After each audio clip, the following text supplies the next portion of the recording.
Evangelism. Soul saving. Evangelism. Evangelism. What's that, Pam? You know, evangelism. Evangelism, yeah. Um, and I've always... Virtual evangelism. What's that? Virtual evangelism. Virtual evangelism. Yeah, all kinds. Friendship evangelism. This series was devised and created to get these preachers to come in, and the assignment was, if you only had one more sermon to preach, what would you preach on? And so 2 of the ministers that came in this summer talked about soul saving. How can we bring more people to the Lord? Which I have no problem. That's a great subject. Flat rock. And it's amazing to me how that there are so many things out there to study, and yet the most important thing is bringing people to Christ. And my experience is, not here at Lincoln Park, because we're still teaching people and bringing people and baptizing people, but the churches that are on the downward spiral are those that don't share the gospel. And they're dying. And we have to change that, don't we? We have to be different in bringing people to Christ. Well, the thing about whatever we study from the Bible, and please turn in your Bibles to John 15, is that you have to know the backstory. Whenever you read something, you need to know the context, who the audience was, who's speaking. You need to know those several things in order to understand the Bible. And a lot of things are that way. You know, when you look at Fran and I, we look like we have a perfect marriage. And we do.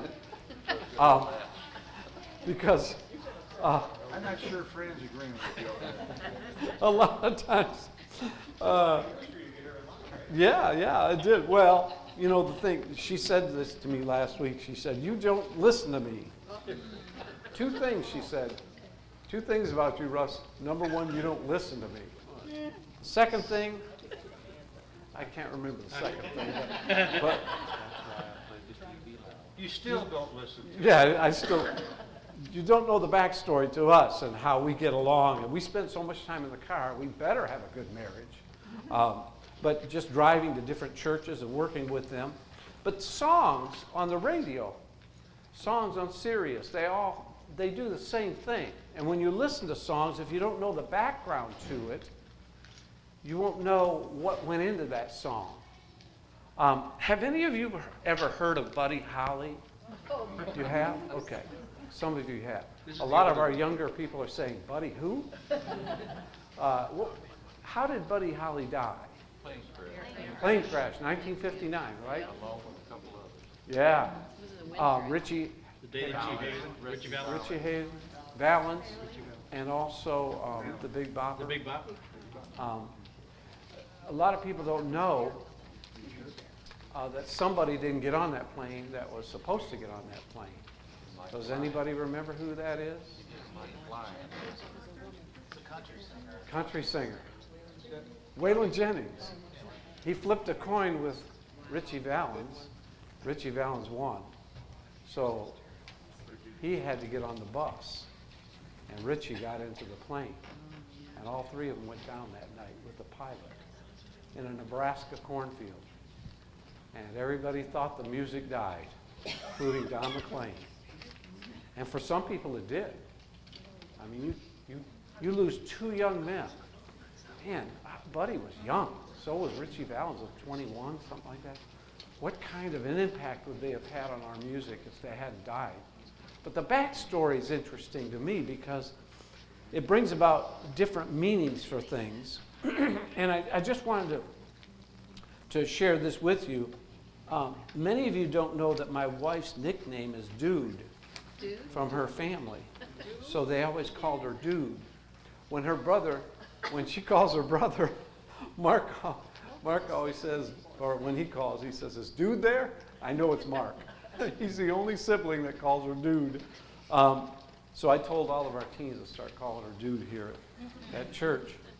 But a lot of you don't know that that Paul McCartney's song was Hey Dude.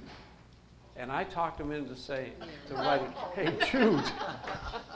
So you never knew that practice story, Could did have been you? a big hit, but it just flopped. Big hit, yeah. But it did make it big. Hey, Julian just wouldn't have worked. What's that? Hey, Julian just wouldn't have worked. That's right. And you know what? The song by Buddy Holly, Peggy Sue, wasn't supposed to be Peggy Sue. Does anybody know what it was? 2 words, Mary Lou.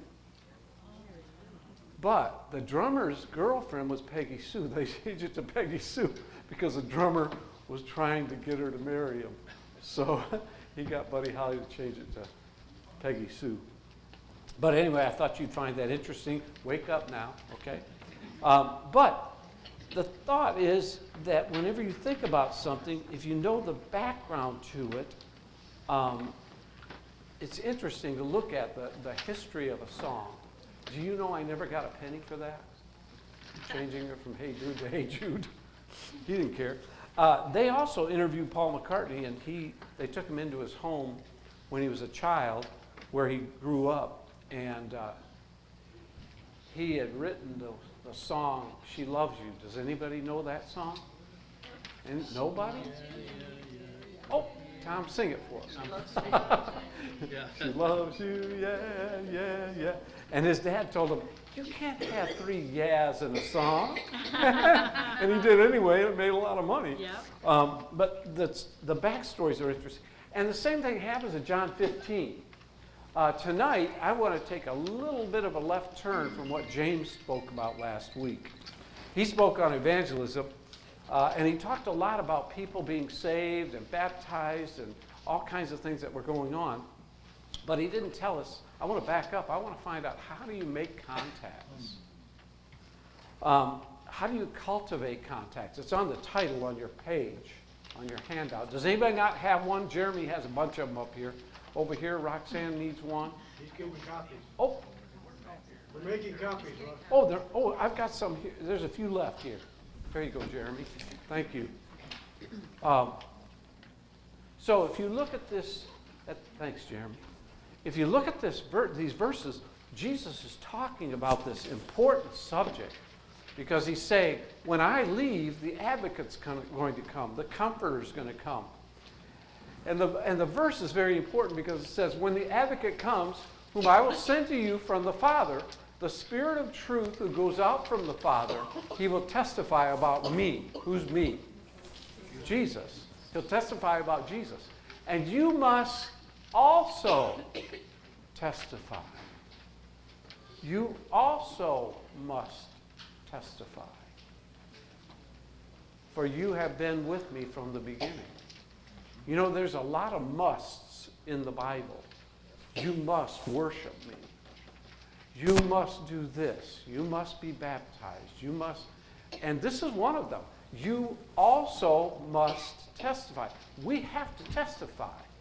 In fact, a couple of weeks ago, David brought up the verse from 2 Timothy 2:2, talking about entrusting their word to what? What kind of men? Faithful men who will give it to others. It's a sequence that we go from one to the other. And so that's why this verse is so important. Jesus leaves us with the order. It's not the Great Commission, but in a way it is a Great Commission, because we have to testify. Now, I find it interesting that Jesus didn't say this. He will testify about me, and you must also baptize people. He didn't say that, did he? You must also have Bible studies with me. He didn't say that. He said, you must testify. That's what he's telling us to do. In Acts chapter 1, verse 8, remember he says, you're going to be my witness. A witness testifies. So we're told to be a witness. Where? Jerusalem, Judea, Samaria, and the rest of the earth. And that's what he tells them in Acts chapter 1, verse 8. He tells them, you better be my witness. And he tells us that today. We have to be a witness. You don't have to be a biblical scholar to witness. What does witnessing mean? What do we have to witness? What do we have to testify about? What are we supposed to tell people? A story. I think one of the easiest things for us to do is to tell other people what Jesus did for us. That's what he wants to know. That's what he wants us to tell people. This is what Jesus did for me. And that's easy because every one of us has a story. The problem is making contacts. And that's why on this outline, I want you to look at this outline. All 4 Gospels end with orders to witness. Witness is a must. Now, we have orders to witness, but does anybody know why I have Mercedes-Benz on the screen? Probably not, but An ad campaign? what's that? Do they have an ad campaign? Yeah, an ad campaign. About 10 or 12 years ago, maybe longer, they had an ad campaign, and they were showing these Mercedes-Benzes smashing into a brick wall, and they were saying that they had the greatest safety record in the world from any other car company. Why? Because they learned how to build their cars so they wouldn't be destroyed in a head-on collision. And they took the secret, one of the secrets, Hyler, you should probably be sharing this with us, but they took this secret of how they could have the front end of the Mercedes accordion into the wall and save people inside the car. And the last line was, we shared this with the world's car companies. Why? Does anybody remember why? Save lives. Yes. They said, some things are too important not to share. That was their line. And it got a lot of attention. They did. They shared their collapsibility of the front end of their cars with everybody because some things are just too important not to share. And that's what Jesus is talking about. That's his order. Some things are too important not to share. And one of them is Jesus, right? Everybody agree with that? It's just important, too important not to share. So in Matthew 28:18 through 20, we know why is it sometimes difficult for Christians to make contact to witness? Because we don't have many non-Christian friends. That's one of the problems, I think, in the church. And David mentioned this weeks ago, how that we're not cultivating contacts. We have people that we pass every day and we don't talk to them. We aren't able to share with them because we're not noticing them. And some of us talk to them and we still don't talk to them about witnessing about Jesus. Oh, yesterday I was in the Home Depot parking lot and this lady next to me had a cart. She was unloading it. She couldn't get everything out because she had 4 big bags of stone and what are one of those tanks that you put on your grill? What? Propane tank. She had a propane tank. Do you know how heavy those are? 40 pounds. Is it 40 pounds? 40 pounds. 36. Well, what was that? Right here, 43. 36. Okay. Do we have 45? It was full. She just got it. It's heavy. And I was going in to get one. Most So, places don't fill it to the full 20 oh, I didn't know pounds. that. They only fill it to 15 pounds. Oh. Because they don't want spillage, so those weigh 36 pounds. But if you fill it all the way, I think it's 40 pounds or 40 44 pounds. Okay. So anyway, I needed her basket, so I lifted it out for her, put it in her trunk. That's the backstory. Then I said, yeah, that's the backstory. And I said, do you need help with those stones? 50 pounds. 40 pound, 50 pound, 50 pound bag. 50 bucks Would is you? 50 Yeah, I got them out for her and put her in her trunk. And then I got the empty cart. And she said, God bless you. And I said, where do you go to church? She said, I've been looking for a church. And I just happen to have a card with David's name on it. And I said, you've got to come to Lincoln Park Church of Christ, and we'll take you out to lunch after church. So her name was Bree, and look for Bree at church, her and her little daughter. But it's so hard for me to make contacts, you know? I spend time with you all. Now, I'm not complaining about that. It's not bad. But we don't spend enough time in the world to make contacts. And that's why this lesson at the top of the page is called Cultivating Contacts. Because we talk a lot about Bible studies and saving souls and bringing people to Jesus. But we don't talk a lot about cultivating contacts. How do we do that? And that's one of the things that brings the biggest fear. I'm nervous when I was talking to Bree yesterday. I have to confess, it's not my nature. Well, Fran will say it is. There's a few of us who say this. Yeah. It is. The backstory about that is that when I was in 7th grade, I was shy. I don't know how I came out of the shell, but that's another story that we don't have time for. Fran can tell you later. But there's a book out called Sharing Jesus Without Fear. Have any of you read it? By William Fay. I'm just amazed. We've got time. What time to get out? 2. Oh, okay. You got half an hour. I just wanted you to see what happens when we hear about people like this. My name was spelled Power, P-O-W-E-R. My resume spelled Power. I was the president and CEO of a multi-million-dollar international corporation. I had ties with the mob. I owned one of the largest houses of prostitution in the United States. I was involved in racketeering and bookmaking and gambling.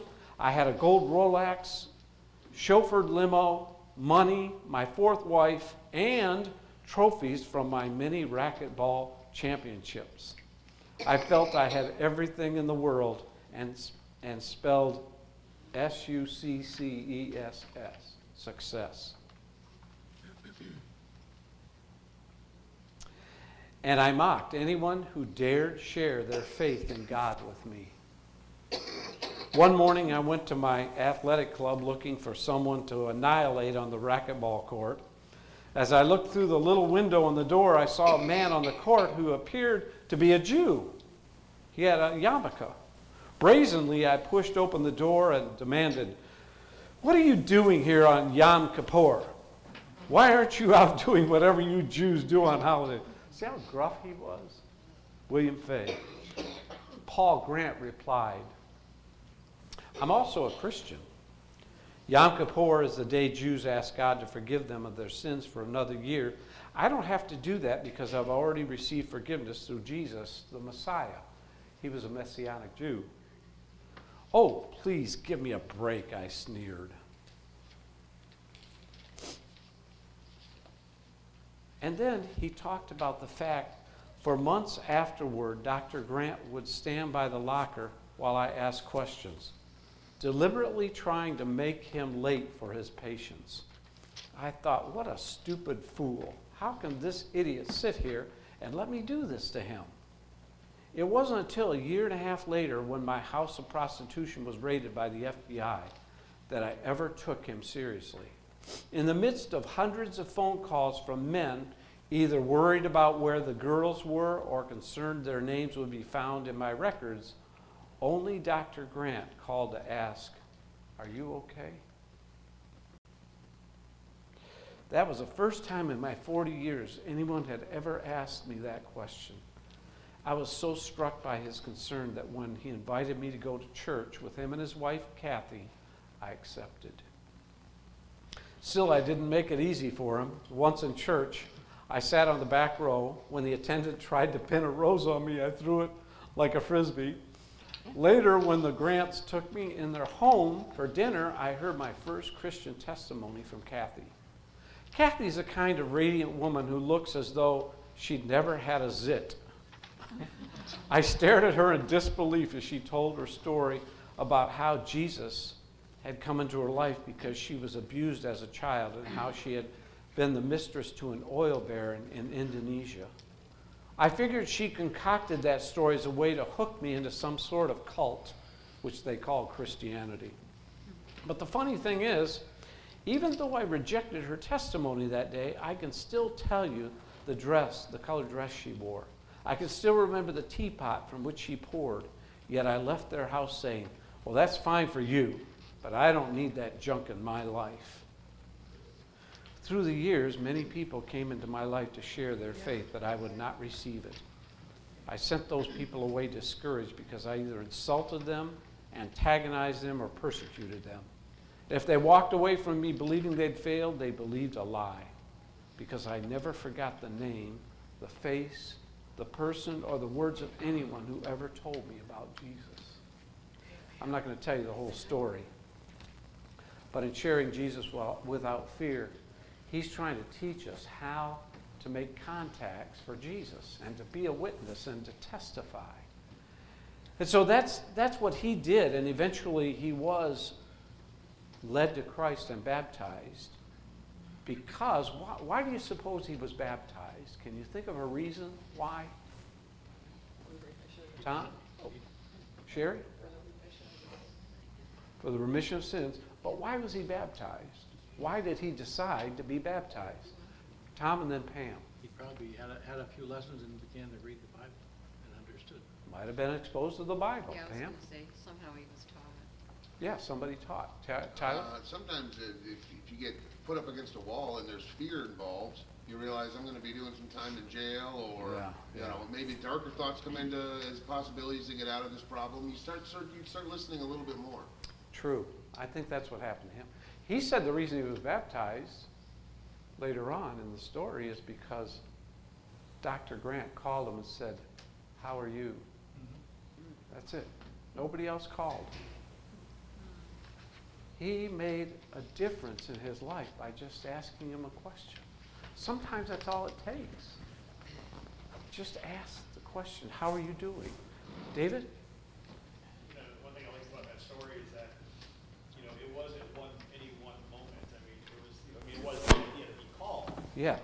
but it was the year and a half of those moments, you know what I mean, at the in the locker room, sitting at the locker, he's trying to make them late, you know. Yeah. He's answering all these questions, conducting himself in that right spirit. Yeah.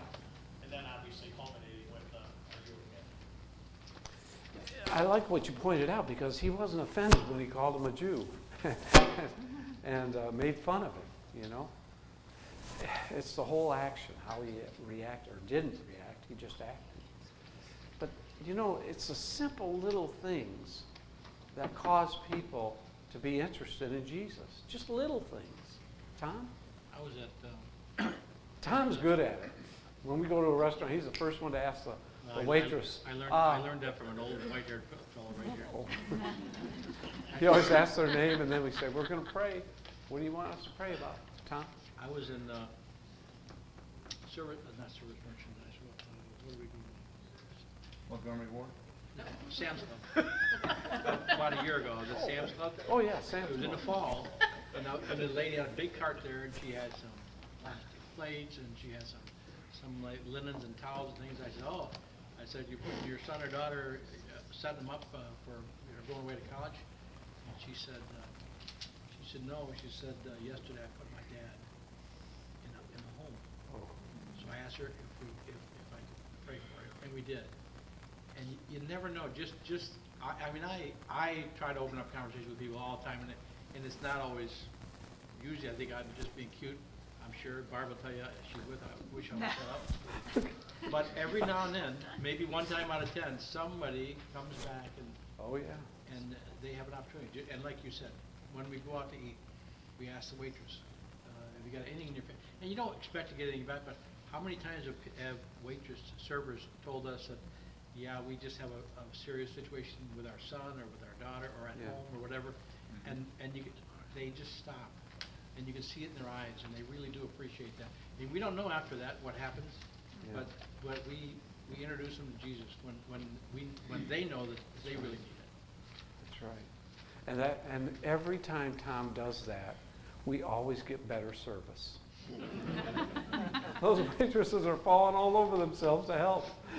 More water? What do you need? Anything else? Is everything okay?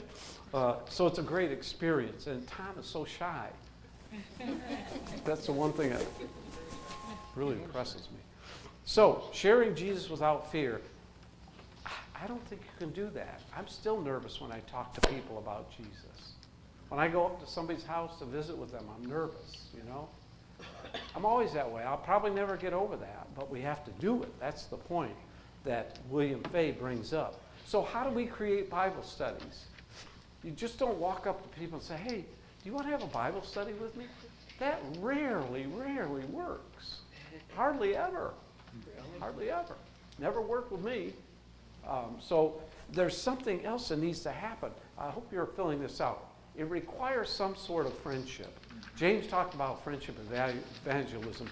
You know, I don't know Bree and she doesn't know me, but we have a little bit of a friendship there. And it happens quite often. In fact, one of the best examples I have in this audience is Jerry Davis back there. His father passed away, and we went to the funeral, and I was able to meet his brother. And because of his brother coming to church, I was able to get a Bible study with him. He hasn't obeyed yet, but you planted a seed, Jerry, you know? And that's it's not easy. Tiffany, how did you bring Jerry to the Lord? I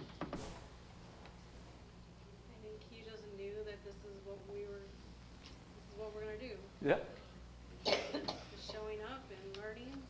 Eventually, he wanted to know more. Yeah. Her lifestyle changed, didn't it, Jerry? Yeah. I mean, just her example. I think that's a key element, isn't it?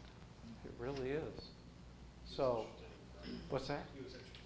He was interested in Tiffany, that's right. We know, Jerry. We know what it was. He asked her how long she was gonna be there, and she said 4 hours. And he didn't wanna be without her for 4 hours. That's right. He's not going to miss her for 4 hours. David? I remember I was talking to Chuck and Diane, and this is going back a minute, and they were telling me a story about, and I think they gave me one of who's our French missionary? Daniel. Daniel Tammy. Daniel and Yeah. Tammy? And so I read one of the letters that he sent, you know, like a report or whatever from the mission field. And he said in that report, one thing that he said he did was, instead of just going to a bunch of different restaurants, they always would try to go to the same restaurant. Oh. And, you know, get to know the waitresses, get to know the waiters, get to know the servers, get to know the managers and the owners. Mm-hmm. And then he would use that as a springboard to, you know, present the gospel. Yeah. Talk about Jesus, talk about the love of God. And so he would go out to eat, but he had a plan. Yeah, yeah. You know? And so that's something that I remember reading that kind of stuck with me. And, you know, He's good at that, isn't he, Diane? I mean, That's a it's good not bad story. idea. No, that's a great idea. In fact, the type of friendship that we develop with people is important, but you're not able to get a deep friendship with people before you ask to sit down with them and talk to them about your Lord. So how? We have to find a need and fit it, and make sure that we fill that need so that we can help people see Jesus in the way we act. Isn't that what he said in Matthew chapter 5? He talked about the fact that we need to do things for people and let them see, let yourself glorify God in when you're doing good deeds. Do your good deeds to be seen by men. That's an order. Let them see you doing good things. That's the way to share Jesus. That's what Jesus says in the Sermon on the Mount. So, the hint, always be active in developing a connection. This is what I always do every day, is try to find somebody that I can develop a connection, whether it's in a gas station or a restaurant or wherever. You see somebody that needs a need. I was out walking on a Saturday morning, and this guy and his wife their car stalled on Beach Daily, and they couldn't push it up the upgrade, off the street. So I helped them with that, and they were overly gratified with that because we got the car off the road. Just little things like that, and there's always things. I talked to you before about this. One time I really failed. I was walking down the street, Continental, in the subdivision across the street from us, and this man was sitting on the porch, and he had his Bible, and he was reading. And I said, "Good morning." He said, "Good morning." That's it. I kept walking. What an idiot. I still upset. I still walk down the street because I'm going to catch him reading the Bible again. Here's a prime example of somebody, all I had to ask was, "What are you reading?" And that would have been a whole conversation, I guarantee. Well, I can't guarantee it, but it would have happened. There you go. Do you understand it? Yeah. Don't make it bad on me, David. He's making it worse. Maybe even So- I can sleep tonight. I'm not going to sleep tonight. I still think about that. So always be active in developing a connection. Diane, how did we develop the Bible study with Michael and Kristen? Oh, you mean, yeah, Chrissy? all right, how do we develop? Yeah, how did that come about? You ask them. What- Well, are you talking about, she was, How did I meet them? okay. We're Chuckles the eye doctor, she was the assistant, and through that one day, I knew her daughter was getting married, so I had asked her, well, how are the wedding plans coming? All she asked was, how's the wedding coming about? And she said, well, she got a word look on her face that the pastor, whomever was gonna do it, couldn't do it because he was having his foot amputated. I shouldn't laugh at that, but. The minister was getting But his the foot- wedding was in 2 weeks. Don't laugh at that. 2 weeks, and so I said, well, let me see what I can do, I know some people, and from that, Russ is doing the wedding this Sunday. Yeah, so just because she saw a weird look on this assistant's face, she said, how's the wedding going? You knew something was up, didn't you? Because she was disturbed. Perfect example. All she did was ask a question. There's so many people that we can ask questions about and keep a list. Early on in our marriage, when we were attending the Flat Rock Church of Christ, and I was a youth minister there, I was taking a shower, and Fran yelled in, she said, Russ, we only have one Bible study going on. What in the world? She reminded me we only have one Bible study, and that's the kind of wife she is. She's the kind of person who reminds me we don't have enough Bible studies going on. So that's the kind of person that you need in your life to remind you, and if they don't do it, remind yourself. Well, every meal at a restaurant presents opportunity to make a friend. I was talking about Christy and Michael. They needed a minister. What about Megan at Pia's restaurant? Who was there? Bill, you were there. What about Megan? How did we get to know Megan? The other day, Yeah, last Sunday night. well, she came over and she brought water over to us, and then we mentioned to her, Megan, is there anything that you'd like us to pray about? Yeah. And we talked about it, and she just thought about it a moment, and she smiled and said, well, how about health and happiness? Health and happiness. So we prayed about That's all health she and wanted. happiness for her. She's going through something. You could tell it was touched her. So there's people out there that have needs. Sometimes they won't even share them with us, but we know something's up. I wanted to tell you about Jim Fleming at the Wildwood Church of Christ in Florida. My father, when he was 70, actually he's about my age, actually. Wow. Harry, quit laughing. I thought he was old, but he wasn't really. He used to call me every Sunday night and talk about the church and how they were doing it, and the Wildwood Church of Christ. And he told me, Russ, I met a guy named Jim Fleming, and I talked to him, and I got a Bible study with him, and he took him to church, and everybody thought Jim Fleming was 90 years old. Dad wheeled him in a wheelchair, and eventually got a Bible study with him and baptized him. And I'll never forget, I said, Dad, how did you meet Jim? And he said, oh, I started mowing his lawn. His lawn was getting long, and nobody was mowing it, so I just went down and started mowing his lawn. He started mowing his lawn, then he noticed inside the kitchen that he had a stack of bills. And my mom went down and paid the bills for him because the family wasn't taking care of him. Jim died, and when I did my dad's funeral, I reminded everybody that Dad's at the gate now, entering paradise and seeing Jim Fleming again. But here's the note that the Jim Fleming's family sent to my dad after the funeral, because they asked Dad to speak at the funeral. The Jim Fleming family, Dear Harmon, words cannot express the thanks for all the nice things you did and said about my father. You were such a good friend to him in his time of need, and it was such a wonderful thing to see. Knowing how lonely my dad was, I can imagine how he must have looked forward to your visits. I was so moved by your lovely spoken words about my dad at the memorial service. For such a person to know my dad for such a short time and to have become so fond of him was such a nice feeling for me and my family. Once again, I can't thank you enough for all the things you did for my dad. I wish I could express my feelings to you, but I'm sure you know what I'm trying to say. With much appreciation and sincerely, the Jim Fleming family. Dad wasn't a scholar. In fact, he had a 6th grade education, but he knew how to share Jesus with people. Gina? It's so nice to hear all these stories of happy endings and, Yeah. people finding the Lord. I had a patient, that he'd come in several, for years, and he was a good friend of my boss. And my boss is a Christian too, and he and I would always talk about God to him. He was an atheist.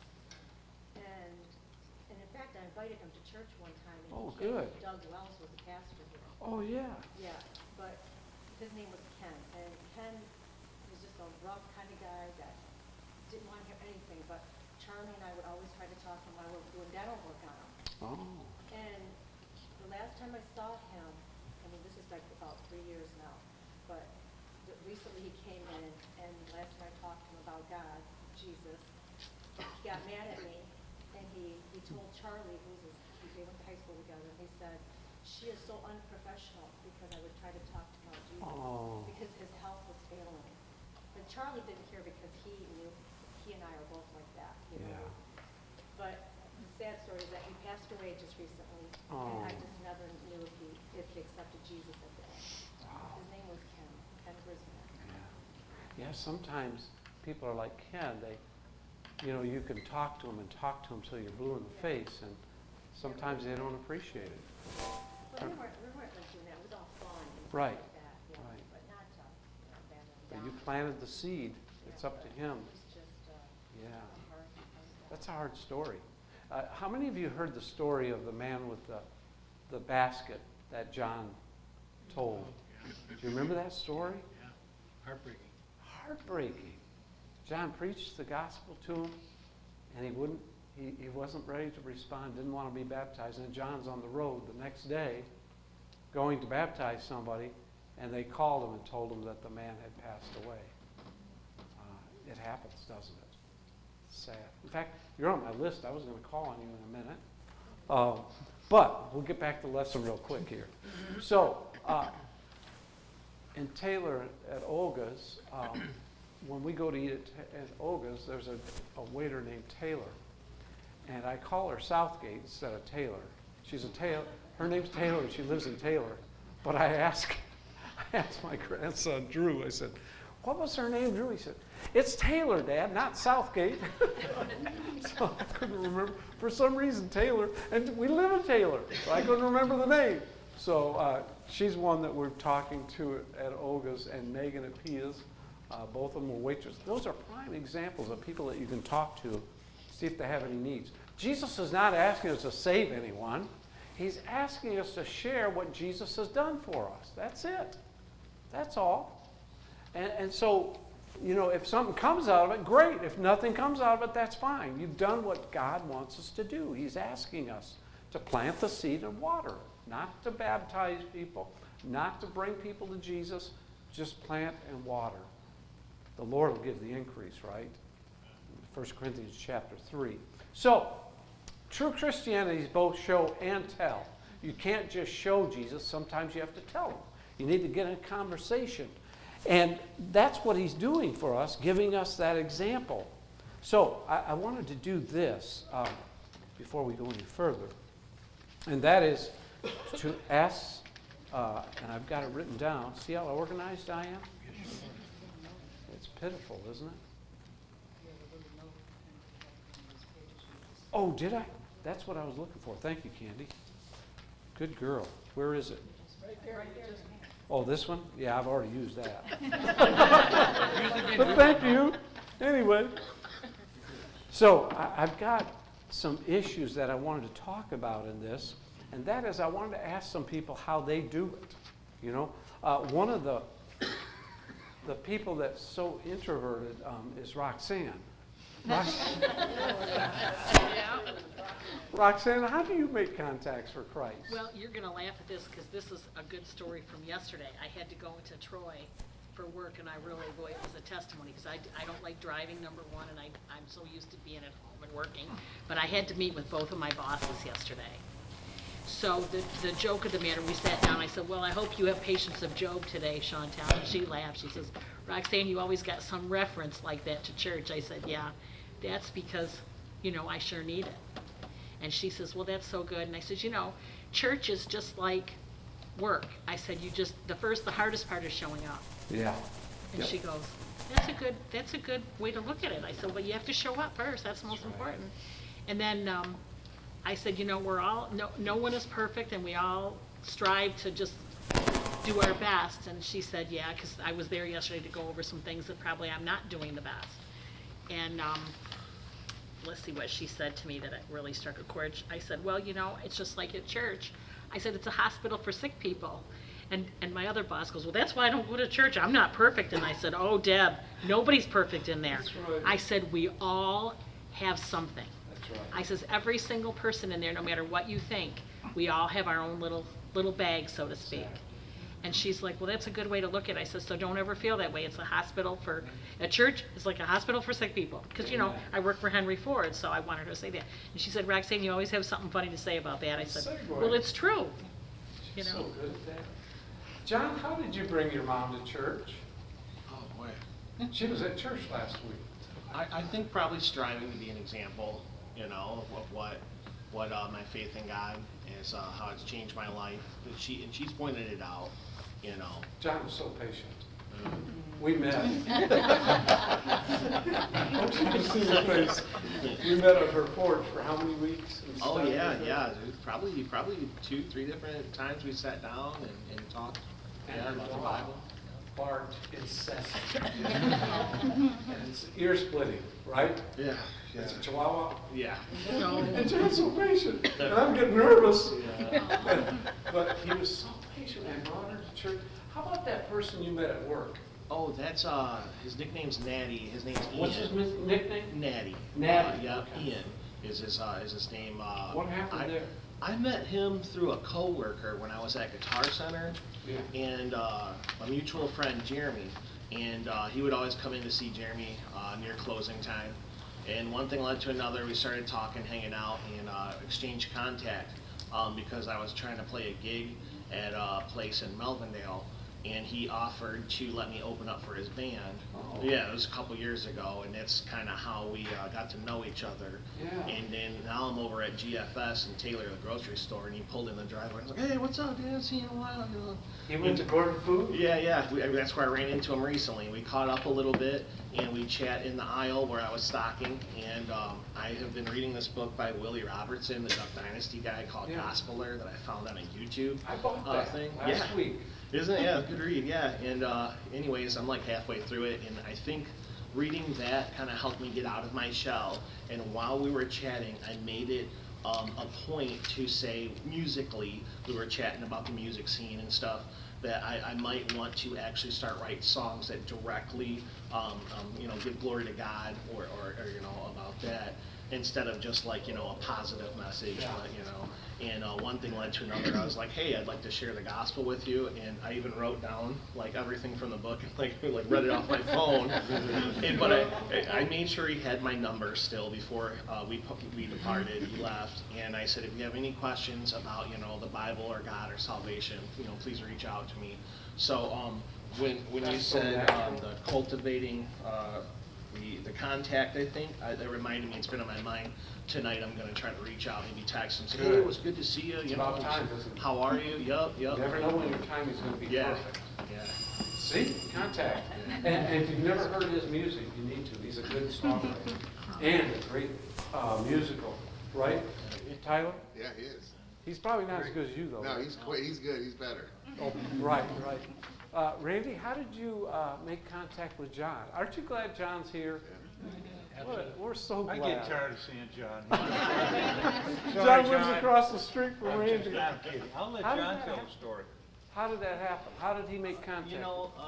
I've been to so many different denominations seeking the truth. when COVID hit, I went down a YouTube rabbit hole trying to find the truth from all these different preachers and perspectives, and I was super scared. I thought, like, I don't know, that COVID, when it was happening at that time, it had something to do with like Revelation and all this and that. And I'm trying to piece all that together that I'll never understand. One thing led to another. Randy kind of planted the seed throughout the years as I lived across the street from him in a couple different instances. I think once I left my garage door open and my bike was in there, and I think never heard of bringing somebody to Christ through an open garage. It works every time. and my garage is attached to the house, and I think that door was unlocked. Someone could have just went right in my house. Yeah, so I did. Yeah. and Randy and Linda had pulled up in my driveway, and I was like, oh, I never talked to these people. And that's when he had mentioned, he goes, hey, your garage door was open. And then he said something like, I went in there looking for steaks or something. I was like, whatever.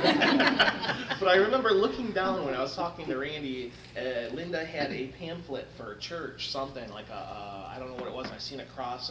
And when I saw that, I was like, okay. These are Christian people. Good, we're on the same page. And then fast forward, whatever, maybe 2-3 years later, he was picking up some trash in the park next door to my house, just across the street from his house. And I said something kind of snarky. I was like, "Hey, what you doing? I don't know, digging for gold." I said something stupid. It didn't make good sense, but anyway. John, I really forgot that.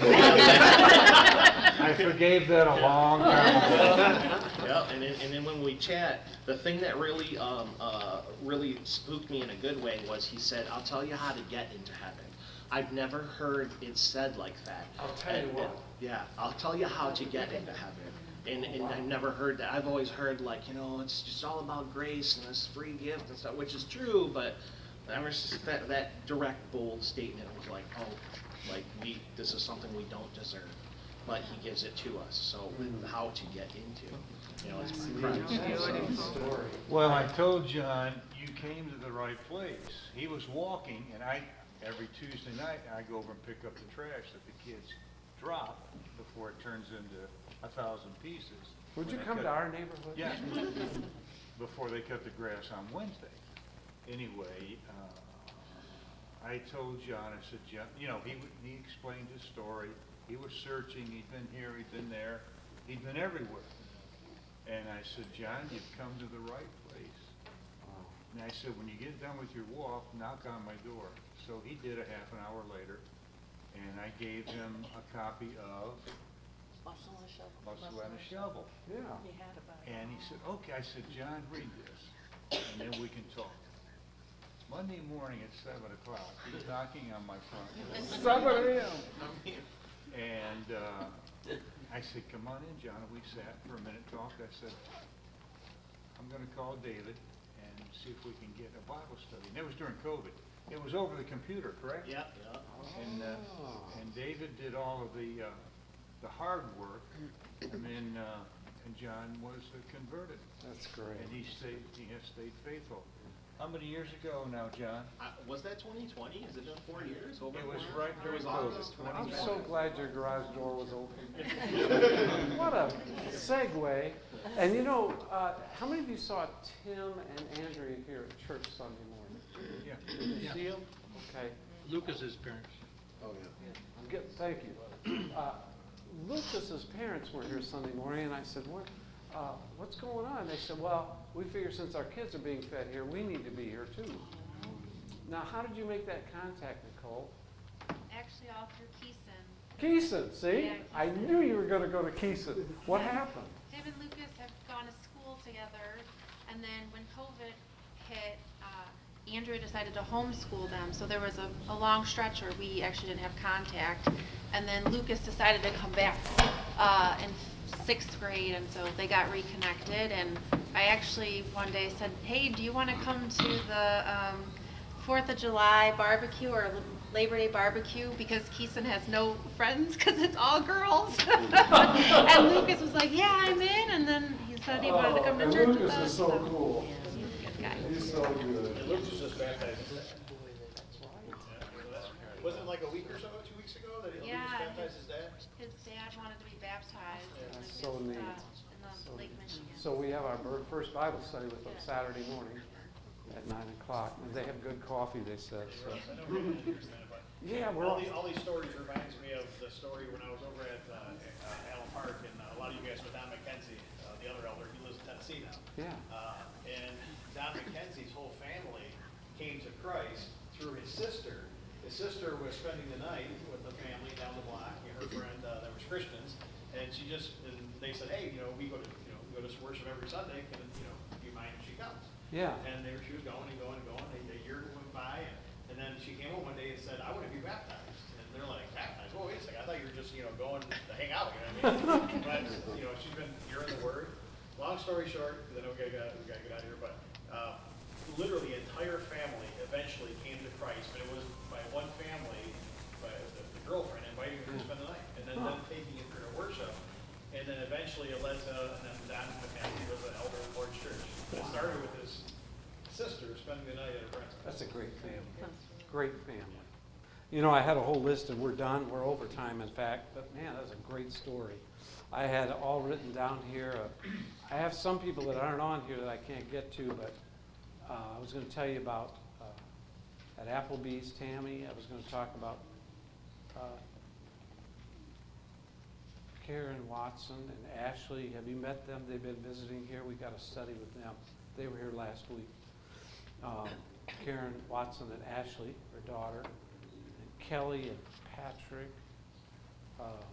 We're getting to study with Patrick, and Diane, and I've got a bunch of them here. I was going to get back to Gina. We just have too many stories to tell, but I want you to go home and make friends. Help somebody. Let's just do that. Let's pray. Father, we know that there are things that Jesus wants us to do, and Father, help us to look out from among us and see people that need help and just help them. And we know that you'll be a part of adding them to your church eventually. And we just want to plant the seed and water. So help us to be a church that plants and waters. In Jesus' name, amen. Thank you. Thank you, Russ. Yes.